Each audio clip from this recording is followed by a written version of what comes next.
El sol del mediodía caía como un manto pesado sobre el Tianguis de la Merced, un universo aparte en el corazón vibrante de la Ciudad de México. Ahí, entre el laberinto de puestos improvisados y los gritos entusiastas de los vendedores, el aroma a tortillas recién hechas se mezclaba con el perfume dulzón de las frutas tropicales y el olor a tierra de las especias. Era un espectáculo para los sentidos, una sinfonía caótica que Rita, una niña de 10 años con ojos que brillaban con una curiosidad inagotable, conocía como la palma de su mano. Sus cabellos oscuros, recogidos en 2 trenzas firmes, se mecían mientras ella se escurría con agilidad entre las piernas de los clientes, entregando platos de comida corrida con la destreza de una veterana. Su papá, Genaro, un hombre de manos fuertes y sonrisa acogedora, era el corazón del pequeño puesto de comida, el sabor del pueblo. Con la frente siempre un poco sudada por el vapor de la cocina y el mandil manchado de salsa, él comandaba la plancha, preparando guisados que hacían brillar los ojos de los clientes. La vida de Rita, aunque sencilla y desprovista de lujos, era un paraíso construido sobre el amor incondicional de Genaro y la seguridad rítmica del mercado. Eran un equipo, un pequeño clan donde el afecto y la camaradería eran la moneda más valiosa. Rita guardaba cada momento, cada risa compartida con su papá bajo el toldo descolorido del puesto, como tesoros preciosos en su joven corazón. Pero la felicidad, como Rita descubriría de forma brutal, es a menudo un castillo de arena erigido a la orilla de un mar tempestuoso. Y la ola, ese día, llegó en forma de Carmina. Ella era una mujer de una belleza despampanante, digna de una portada de revista, con cabellos rubios impecables y labios pintados de un rojo vibrante. Sus ojos, sin embargo, eran un espejo de su alma, fríos, calculadores, movidos por una ambición voraz que no conocía límites. Carmina había surgido en la vida de Genaro como una flor exótica, prometiendo un mundo de glamour y oportunidades que contrastaban con la realidad humilde del tianguis. En los últimos meses, se había convertido en la compañera de Genaro, y Rita sentía una punzada de incomodidad cada vez que veía la sonrisa forzada de su papá a su lado. Esa tarde en particular, la conversación entre Genaro y Carmina, que antes era susurrada, se hizo más audible, cargada de una extraña urgencia. Carmina, con una persuasión casi hipnótica, convenció a Genaro de vender el amado puesto. Genaro, mi amor, es hora de volar más alto. Imagínate, la industria inmobiliaria. Dinero de verdad, un futuro brillante para nosotros, para Rita también, había dicho ella, con una dulzura forzada que no engañaba a la niña. Rita, apretando la mano callosa de su papá, sintió un escalofrío recorrer su espalda. No era el sol lo que la calentaba, sino una sensación de frío que emanaba de Carmina. Todo va a estar bien, mi amor, vamos a empezar una nueva vida. Genaro intentó calmarla, pero la inquietud en sus propios ojos era un presagio que Rita, con su aguda intuición, captaba perfectamente. Él parecía perdido, dividido entre el amor por su hija y la promesa de un futuro que Carmina pintaba con colores tan seductores. La despedida del tianguis fue un adiós agridulce, una ruptura dolorosa con la única vida que Rita conocía. Los abrazos de los vecinos, las lágrimas silenciosas de algunos clientes fieles, todo parecía un ritual fúnebre para la infancia de Rita.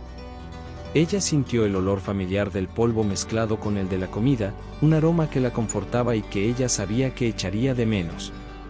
Al día siguiente, la promesa de una nueva vida se transformó en una pesadilla helada. El coche familiar, un modelo que Carmina había insistido en comprar para presentar una imagen de éxito, se detuvo en una calle desolada y polvorienta en los suburbios olvidados de la vasta metrópolis. Era un lugar donde las casas parecían abandonadas y el futuro era solo un espejismo lejano. Rita miró a su alrededor, confundida. No había alegría, ni promesas, solo una aridez desoladora. Carmina, con una expresión gélida y desprovista de cualquier emoción, bajó a Rita del coche sin una palabra, poniendo una pequeña mochila gastada en sus manos. La voz que salió de sus labios era tan fría como el acero: de aquí en adelante, te las arreglas sola. Tu papá ya no te necesita. La frase, clavada en el aire como un puñal invisible, perforó el pecho de Rita. Sus ojos se llenaron de lágrimas, pero antes de que pudiera siquiera procesar la crueldad de esas palabras, el coche se alejó en una nube de polvo e indiferencia, dejándola sola. El abandono fue un golpe devastador. El corazón de Rita se rompió en 1000 pedazos. ¿Su papá, su amado Genaro, cómplice de tal crueldad? La duda, desgarradora y abrumadora, comenzó a carcomer su alma infantil. La imagen de la sonrisa fría de Carmina y la ausencia de la mirada protectora de su papá se grabaron en su mente. En ese momento, en medio del polvo y el silencio ensordecedor de los suburbios, la semilla del rencor, fría y persistente, comenzó a germinar en el pequeño y lacerado pecho de Rita. Ella miró el coche que desaparecía en el horizonte y una promesa silenciosa, amarga y poderosa, comenzó a tomar forma en su mente. El atardecer pintaba el cielo de la Ciudad de México con tonos vibrantes de naranja, violeta y un rojo profundo, pero para Rita, el mundo entero se había transformado en un lienzo monocromático de gris. Sus pies pequeños, cubiertos por tenis gastados, se arrastraban sin rumbo por calles desconocidas, cada paso un eco del vacío en su pecho. Las casas, alineadas como dientes torcidos, parecían observarla con ventanas oscuras y sin vida. El llanto, inicialmente atrapado en su garganta, ahora escapaba en sollozos ahogados, cada uno de ellos una manifestación del dolor profundo del abandono.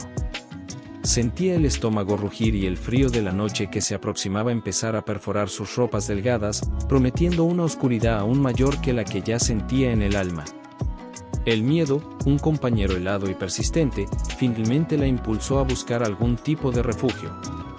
En medio de la desolación, vislumbró una pequeña vecindad, un conjunto de viviendas humildes que parecía haberse detenido en el tiempo, escondido del ritmo frenético de la gran ciudad.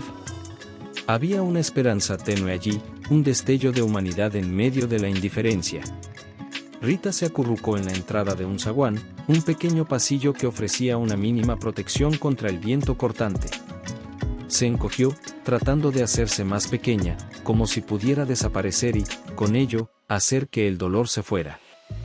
Fue allí, bajo la tenue luz de un poste que parpadeaba intermitentemente, donde una sombra se proyectó sobre ella. Una mujer de mirada cálida y rostro marcado por la vida, pero con una expresión de innegable bondad, la descubrió. Era doña Patti, una figura maternal que parecía haber salido de un cuento de hadas en medio de aquella pesadilla. Doña Patti era el alma de una modesta fonda en el barrio, un pequeño santuario de comida casera y calor humano. Se acercó a Rita con una cautela que mezclaba curiosidad y compasión. «Pequeña, ¿qué haces aquí sola a estas horas?», preguntó con una voz tan suave que pareció un bálsamo para el alma herida de Rita. Rita, con los ojos llenos de lágrimas y el rostro sucio de lágrimas y polvo, solo pudo murmurar su nombre, Rita, y el de su papá, Genaro. Las palabras eran casi inaudibles, atrapadas entre sollozos. Doña Patti, conmovida por la vulnerabilidad y la aparente desolación de aquella niña, no dudó. Sin hacer más preguntas, la condujo gentilmente a su casa, que quedaba al fondo de la fonda. El olor a comida fresca y condimentos flotaba en el aire, un contraste reconfortante con el olor a abandono y desesperación que Rita cargaba. Doña Patti le dio un plato humeante de mole poblano, el platillo más reconfortante que Rita jamás había probado, y la arropó con una manta suave, un abrazo de tela que parecía intentar remendar su corazón roto. En los días siguientes, bajo la vigilancia amorosa de doña Patti, Rita comenzó a florecer. El hogar de la fonda se convirtió en su refugio, un puerto seguro donde el dolor del pasado parecía disminuir. Se convirtió en una parte esencial de la familia de doña Patti, ayudando en la fonda con la misma dedicación que tenía en el tianguis, aprendiendo a limpiar mesas, servir platos y a reír de nuevo. Compartía risas y juegos con los otros niños y nietos de doña Patti, que eran muchos y llenos de vida. Entre ellos, Beto se destacó. Él era un joven de su edad, quizás 1 o 2 años mayor, con ojos inteligentes y un espíritu inquieto y soñador. Beto se convirtió en su confidente, su primer amigo verdadero en aquel nuevo mundo. Estaba lleno de ideas, fascinado por la tecnología y siempre con un plan para hacer algo grande. Con su energía contagiosa y su optimismo inquebrantable, Beto la animaba a soñar con un futuro mejor, un futuro lejos de la miseria y el dolor que los rodeaban. Hablaba de computadoras, de negocios, de cómo podrían algún día cambiar sus realidades. Juntos, pasaban horas imaginando un mundo donde serían exitosos, donde la felicidad no sería un privilegio. Sin embargo, a pesar de la calidez que la rodeaba y el cariño de doña Patti y Beto, el fantasma del abandono de su papá y la traición gélida de Carmina seguían punzando en su corazón. Las noches eran las más difíciles, y la imagen de Carmina, con su sonrisa helada y su voz cruel, se repetía en sus pesadillas. Era un recordatorio constante de la herida que nunca parecía cerrarse, alimentando lentamente el deseo de justicia que, casi imperceptiblemente, comenzaba a transformarse en una sed fría y calculadora de venganza. Rita se juró a sí misma que un día, de alguna manera, encontraría a quienes la habían abandonado y les haría pagar. 20 años se habían desdoblado como las páginas de un libro, cada una de ellas marcando la transformación de Rita en la mujer que hoy era, Aura Santana. Una chef pastelera de renombre internacional, cuyo nombre era sinónimo de elegancia e innovación culinaria. Sus macarons eran leyendas en París, sus pasteles, obras de arte en Nueva York. Vivía en un mundo de lujo, sofisticación y reconocimiento, un universo a años luz del tianguis polvoriento de la Merced. Sin embargo, detrás de la fachada de glamour impecable y la sonrisa contenida, las cicatrices del pasado permanecían. Eran como tatuajes invisibles, profundamente grabadas en su alma, recordándole constantemente a la niña abandonada que alguna vez fue. Su regreso a la vibrante y, paradójicamente, familiar Ciudad de México no estaba motivado por nostalgia, sino por un propósito tan afilado y preciso como un cuchillo de chef, encontrar a Carmina y, más importante, a su papá, Genaro. Los años de esfuerzo incansable y la construcción de una red global de contactos le habían traído información valiosa. La noticia de que Genaro, el hombre que un día fue un humilde vendedor de comida, había amasado una fortuna colosal en la industria inmobiliaria y ahora era un magnate respetado, conocido como Tifón, casado con Carmina, llegó a sus oídos con la frialdad de una sentencia. Carmina, la mujer que la había arrojado a la calle, era ahora la reina del lujo, una figura de la alta sociedad cuya imagen pública era tan perfecta como su crueldad era oculta. Aura sabía que la vida de Carmina era una obra maestra de engaño, una fachada cuidadosamente construida sobre mentiras y ambición desmedida. Cada paso de su venganza había sido planeado con la meticulosidad de un cirujano preparando una operación de alto riesgo. Se infiltraría en el círculo social exclusivo de la familia Tifón, usando como disfraz una propuesta irrefutable, la búsqueda de un gran inversionista para una nueva e innovadora línea de repostería de lujo. Su impecable reputación en el mundo de la gastronomía abriría puertas que de otro modo estarían herméticamente cerradas. El destino, con su ironía peculiar, parecía tener un guión propio. El primer encuentro significativo de Aura en aquel nuevo y reluciente mundo fue con Jorge Tifón, el hijo adoptivo de Genaro y Carmina. Él era un joven encantador y carismático, con un brillo en los ojos que lo hacía instantáneamente cautivador. Piloto de automovilismo, Jorge exhalaba un aura de aventura y nobleza, que para Aura, era casi un shock. Sintió una extraña punzada en el pecho, un reconocimiento instintivo de una bondad que le recordaba vagamente a Genaro. La pureza de su alma, tan evidente en su sonrisa fácil y mirada honesta, contrastaba dolorosamente con la oscuridad que ella cargaba. Sin embargo, Aura se mantuvo firme en su propósito. La venganza era una fuerza poderosa, que oscurecía cualquier otra emoción. El punto de inflexión, el primer gran impacto en su meticuloso plan, ocurrió durante un opulento evento benéfico organizado por Carmina. El salón estaba repleto de la alta sociedad, el murmullo de conversaciones resonaba entre los candelabros de cristal. Aura, con la copa de champán en la mano y una sonrisa enigmática en los labios, observaba la escena, calculando sus próximos pasos. De repente, en medio de la multitud, sus ojos se fijaron en una figura. Era Genaro. Él estaba de pie a cierta distancia, un hombre mayor, con el cabello canoso y algunas arrugas marcando su rostro, pero aún con rasgos del papá que ella recordaba. Estaba rodeado de lujos, vestido con un impecable traje, pero había una tristeza sutil y una cierta fragilidad en sus ojos, una especie de vacío que Aura captó al instante. El torbellino de emociones fue abrumador, el amor infantil y puro que ella había sentido por él chocó violentamente con el dolor agudo del abandono y una furia helada que la había consumido durante 2 décadas. La imagen de su papá allí, tan cerca, y al mismo tiempo tan distante, era insoportable. La rabia se mezclaba con la confusión. ¿Cómo pudo él? En ese mismo evento, como si el universo estuviera conspirando para sacar a la luz todos los ecos de su pasado, Beto la encontró. Beto, su amigo de la infancia, ahora un próspero y seguro empresario de tecnología, la reconoció de inmediato. La había buscado durante años, nunca perdiendo la esperanza de encontrarla. «¿Rita? ¿Eres tú?», preguntó él, con la voz embargada por una mezcla de asombro y una alegría incontenible. El pasado, que ella había intentado enterrar bajo capas de éxito y sofisticación, irrumpía en su presente de forma avasalladora, amenazando con desviar su meticuloso plan de venganza. El reencuentro con Beto, que traía consigo la simplicidad y la lealtad de su vida anterior, la hizo cuestionar la solidez de su armadura. Él era un vínculo con la Rita que ella había sido, un recordatorio de que no todo en su vida había sido dolor y traición. ¿Cómo conciliaría la frialdad de su venganza con la cálida presencia de su primer y más leal amigo? La línea entre Aura y Rita comenzaba a desdibujarse. La irrupción súbita de Beto en su vida, en aquel evento de gala, fue como un ancla lanzada a su pasado, jalando a Aura de vuelta a la esencia de Rita. Él era un recordatorio constante de sus orígenes, de la sencillez y la lealtad que ella había dejado atrás al transformarse. Aunque sentía una profunda gratitud por la lealtad inquebrantable de Beto y por el cariño que él nunca había dejado de demostrar, Aura se veía aprisionada en una compleja telaraña, desgarrada entre la promesa fría y calculadora de la venganza y la cálida, casi tentadora, familiaridad de los viejos lazos que Beto representaba. Él, por su parte, intentaba descifrar el enigma.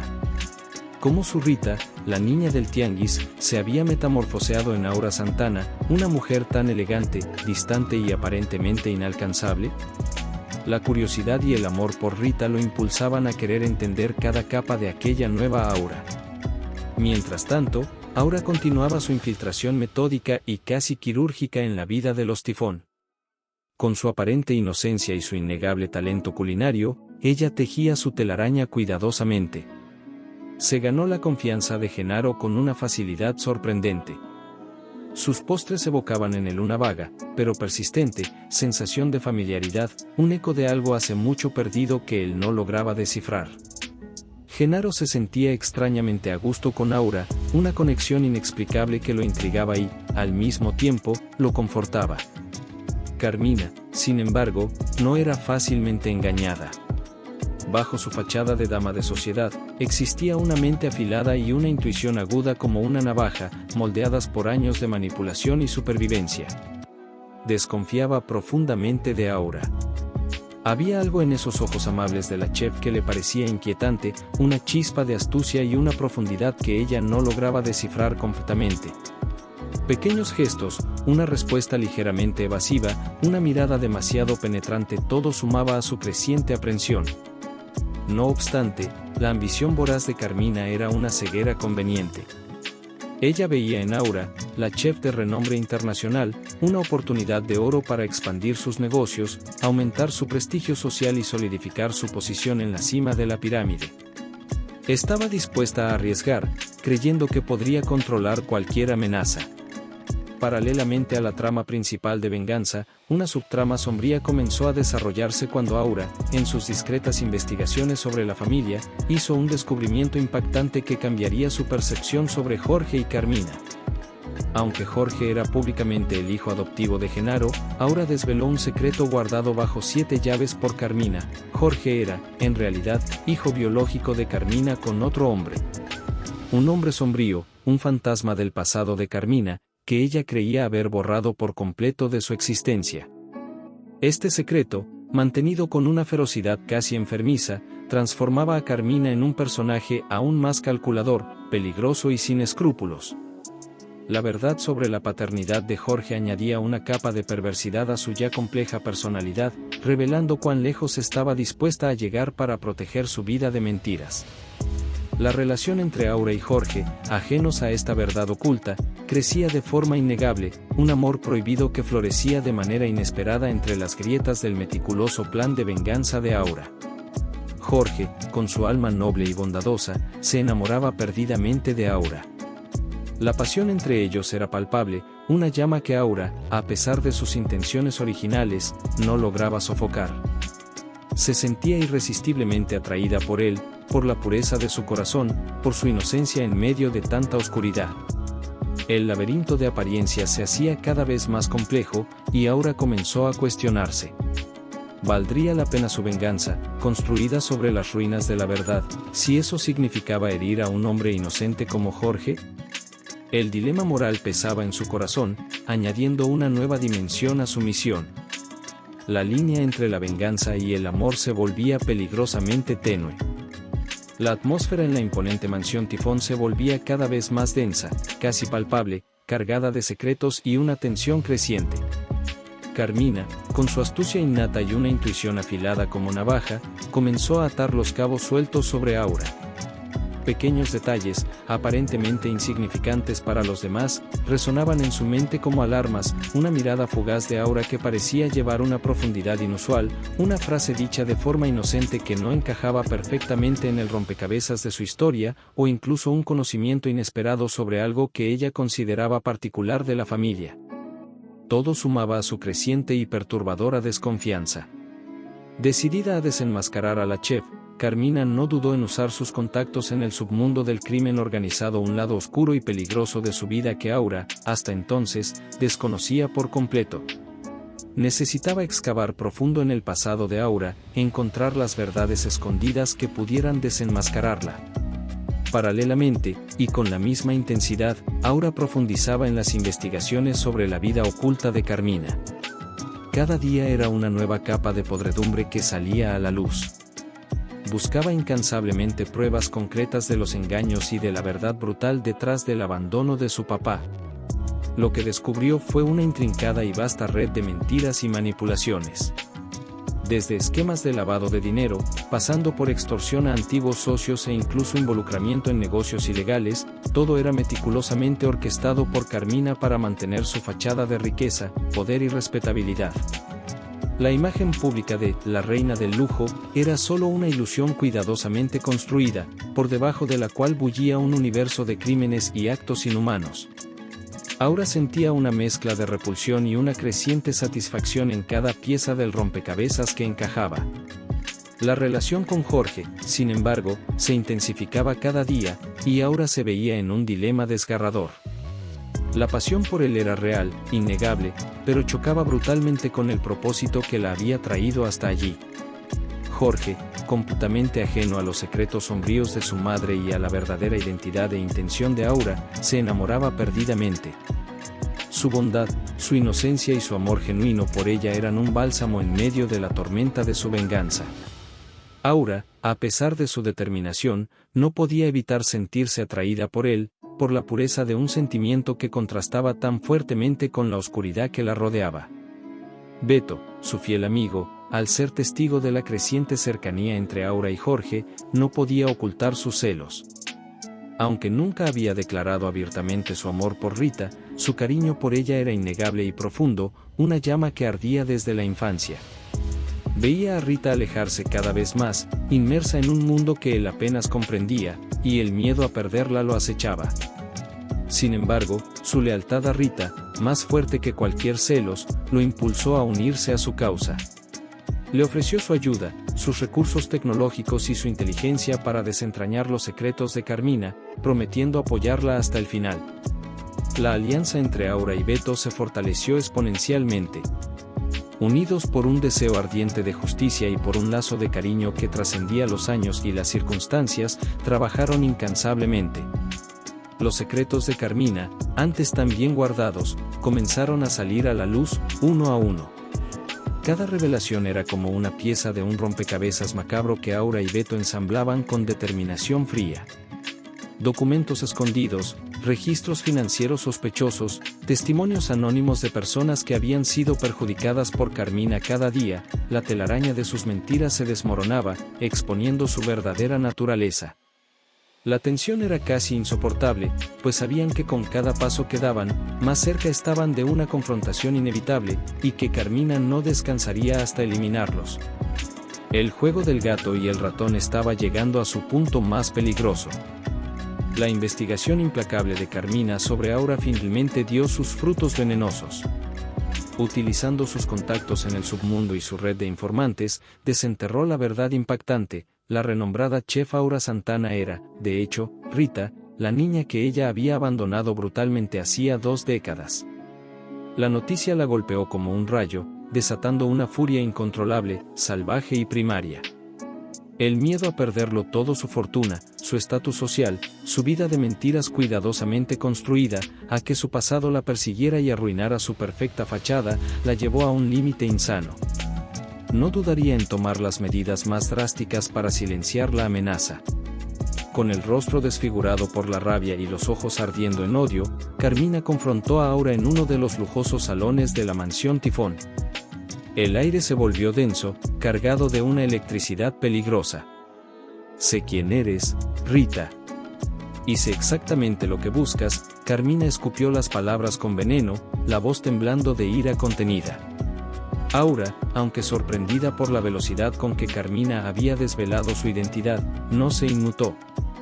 Su postura se mantuvo firme, sus ojos fijos en los de su verdugo, sin mostrar señal alguna de miedo.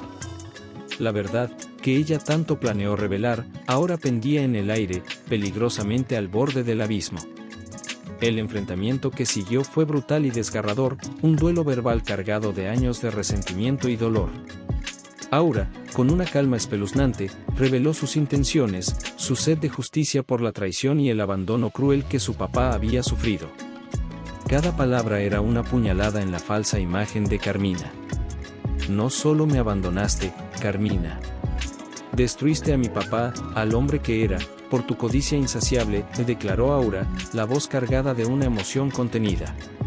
Carmina, por su parte, se defendió con una astucia diabólica, negando todos sus crímenes, distorsionando los hechos y, en un acto de pura manipulación, culpando a Genaro por su propia desgracia. «Él era débil. Fui yo quien lo convirtió en algo. Y tú, Rita, nunca fuiste más que un estorbo», bramó, intentando herir. Mientras la acalorada discusión se desarrollaba, Genaro, que había caído gradualmente en una profunda depresión y se había vuelto cada vez más dependiente de Carmina, una dependencia cuidadosamente orquestada por ella a través de medicación controlada, estaba cerca. Fragmentos de la discusión, palabras sueltas como abandono, tianguis, hija, mentiras, comenzaron a perforar la niebla de su mente. La verdad de su pasado, la imagen perturbadora de su hija abandonada y la crueldad que él no lograba explicar, comenzaron a resurgir en su memoria nublada. Un shock eléctrico recorrió su cuerpo, un doloroso despertar. Una parte de su ser, adormecida por años, comenzó a cuestionar violentamente la versión de los hechos que Carmina siempre le había contado. La duda, antes una semilla plantada por Aura, ahora comenzaba a germinar, amenazando con desmoronar su realidad. El punto de inflexión definitivo, el golpe más certero, fue la revelación directa de Aura a Genaro sobre el abandono. En un momento de vulnerabilidad, mientras Carmina estaba brevemente ausente o distraída, Aura se acercó a su papá. Con la voz embargada, le contó su versión de los acontecimientos de aquel día fatídico, su sufrimiento, el frío de la calle, la imagen del coche alejándose. «Papá, yo era solo una niña, me dejaste en esa calle, sola, por culpa de ella», susurró Aura, las lágrimas corriendo por su rostro. Genaro, con la mirada perdida y en shock, comenzó a recordar retazos, imágenes borrosas que encajaban con la narrativa de Aura. El miedo en los ojos de una niña, la mochila en el suelo, la sensación de que algo andaba mal. La semilla de la duda que Aura había plantado en su mente años atrás, a través de pequeñas insinuaciones y una familiaridad inexplicable, germinó finalmente en un árbol de remordimiento abrumador y culpa excruciante. La neblina que Carmina había impuesto sobre su mente durante años comenzó a disiparse, revelando la dura y dolorosa realidad. Al ver a Genaro tambalearse, su mente clara por primera vez en mucho tiempo, y la verdad acercarse peligrosamente, Carmina entró en pánico. Ya no había tiempo para manipulaciones. Planeó un ataque final y desesperado contra Aura. Su objetivo era claro y cruel: destruir a Rita, silenciarla para siempre, y asegurar que sus secretos más oscuros permanecieran enterrados para siempre. La tensión se disparó, alcanzando niveles insoportables. El clímax se acercaba, y el juego del gato y el ratón estaba a punto de transformarse en una batalla mortal. El plan de Carmina para silenciar a Aura era tan despiadado como su corazón. Desesperada y acorralada por la inminente revelación de sus crímenes, recurrió a sus contactos más oscuros. Con la ayuda de un sicario, un asesino a sueldo que operaba en las sombras de la Ciudad de México, Carmina orquestó un ataque brutal. El objetivo era Aura, en un supuesto accidente automovilístico, planeado para ser fatal y borrar todo rastro de la amenaza que ella representaba. Sin embargo, el destino tenía otros planes, y la vigilancia de Beto fue crucial. Beto, que venía interceptando las comunicaciones de Carmina a través de su experiencia en tecnología, logró alertar a Aura a tiempo. La chef, con sus reflejos agudos y una dosis de suerte, consiguió desviar parte del impacto, pero el atentado fue devastador. Aura sobrevivió, sí, pero con heridas graves, que la llevaron a un hospital, entre la vida y la muerte. La noticia del accidente de Aura reverberó rápidamente en los círculos sociales y, de forma aún más violenta, golpeó a Jorge. Él corrió al hospital, con el corazón en un puño, la mente atormentada por una mezcla de miedo, amor y una terrible sospecha. Al ver la herida, frágil, pero aún viva, su amor por Aura se reafirmó con una intensidad abrumadora. Pero junto al amor, una semilla de desconfianza comenzó a germinar en su mente sobre su madre, Carmina. Él no podía ignorar la frialdad de Carmina ante la tragedia o la extraña falta de empatía. Algo estaba profundamente mal. En la habitación del hospital, mientras Aura se recuperaba, una figura importante se acercó. Era Genaro, ahora libre de la influencia nebulosa de Carmina y con la memoria casi completamente restaurada. Las drogas que Carmina lo obligaba a tomar para mantenerlo bajo control habían sido interrumpidas, y la claridad de su mente regresaba, trayendo consigo un torrente de recuerdos dolorosos. Con lágrimas corriendo por su rostro y la voz embargada por la culpa y el arrepentimiento, Genaro pidió perdón a Aura. Le confesó la terrible verdad: Carmina lo había drogado sistemáticamente durante años para mantener su control total sobre él y, consecuentemente, sobre su vasta fortuna. Ella me cegó, hija. Fui un cobarde. Permití que me manipulara y te hiciera daño. No soy el hombre que pensaste que era, dijo, el dolor palpable en cada palabra. El arrepentimiento genuino de Genaro lavaba el alma de Aura, reemplazando parte del rencor por una profunda compasión. La revelación completa de Genaro fue la pieza final del rompecabezas para Aura. La rabia que sentía por Carmina ahora se transformaba en una necesidad imperiosa e ineludible de justicia. Ya no era solo una venganza personal, era una cruzada contra la maldad, una lucha para exponer la verdad y limpiar el nombre de su papá, y, sobre todo, para asegurar que Carmina pagara por cada uno de sus crímenes atroces. La venganza, antes un deseo solitario, ahora se convertía en una misión compartida. Aura, aún recuperándose, pero con una determinación inquebrantable, unió fuerzas con Beto y el ahora lúcido y arrepentido Genaro. Juntos, reunieron un arsenal de pruebas irrefutables contra Carmina, documentos financieros que comprobaban lavado de dinero, grabaciones incriminatorias que Beto había logrado interceptar, testimonios de antiguos empleados y víctimas de extorsión que finalmente tuvieron el valor de hablar. Cada evidencia era un clavo en el ataúd de la reina del lujo. Aura, con la frialdad de un estratega, se preparó para el acto final: desenmascarar a Carmina públicamente, en un evento de alto perfil social que ella misma había organizado, una gala que sería el escenario de su propia caída. En la noche del evento, la tensión era insoportable. El aire en el lujoso salón estaba pesado con la expectativa, y los flashes de las cámaras ya comenzaban a dispararse. Carmina, con su sonrisa más forzada y su pose de anfitriona perfecta, circulaba por el salón, ajena a la tormenta inminente. Estaba a punto de descubrir que, detrás de esa sonrisa de la chef, estaba la fuerza imparable de una mujer que había esperado 20 años por ese momento. Aura, con la determinación brillando en sus ojos, subió al escenario. El micrófono en su mano parecía pesar 1 tonelada, pero su voz, cuando comenzó a hablar, era firme y llena de convicción. El espectáculo estaba a punto de comenzar, y Carmina estaba en la lista de invitados principales de su propia ruina. El salón de eventos estaba abarrotado, un mar de rostros de la élite de la sociedad mexicana, todos inmersos en un murmullo de conversaciones y risas. Carmina, con su máscara de anfitriona impecable y una sonrisa forzada pegada a los labios, circulaba entre los invitados, completamente ajena a la tormenta perfecta que Aura había preparado meticulosamente. La luz de los candelabros de cristal danzaba sobre los tejidos lujosos, creando una atmósfera de glamour que sería, en pocos instantes, quebrada por la verdad brutal. Aura, con una confianza inquebrantable y el alma ligera de quien está a punto de cumplir una promesa antigua, subió al escenario.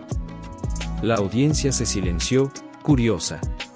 Con el micrófono firmemente en su mano, comenzó su discurso, que rápidamente se transformó en una narración escalofriante de la vida de Carmina. Su voz, tranquila y poderosa, revelaba cada uno de los crímenes y manipulaciones de la reina del lujo. Esta noche, no celebraremos la opulencia, sino la verdad, comenzó Aura, y luego, sin rodeos, expuso el abandono, el lavado de dinero, la extorsión, la manipulación de Genaro, y finalmente, el intento de asesinato contra ella misma. Mientras Aura hablaba, las pruebas irrefutables, documentos financieros que comprobaban lavado de dinero, grabaciones de audio que Beto había logrado interceptar, fotos y testimonios de víctimas que Carmina pensaba haber silenciado para siempre fueron proyectadas en las enormes pantallas del salón, confirmando cada palabra, cada acusación. El caos irrumpió. El murmullo se transformó en gritos, las risas en susurros de shock e incredulidad. La prensa, siempre ávida de escándalos, se abalanzó como una manada sobre Carmina, quien intentó una huida desesperada, pero fue detenida rápidamente por la policía. Aura y Beto habían coordinado la llegada de las autoridades, asegurando que la justicia se sirviera allí mismo, a la luz del día, ante todos.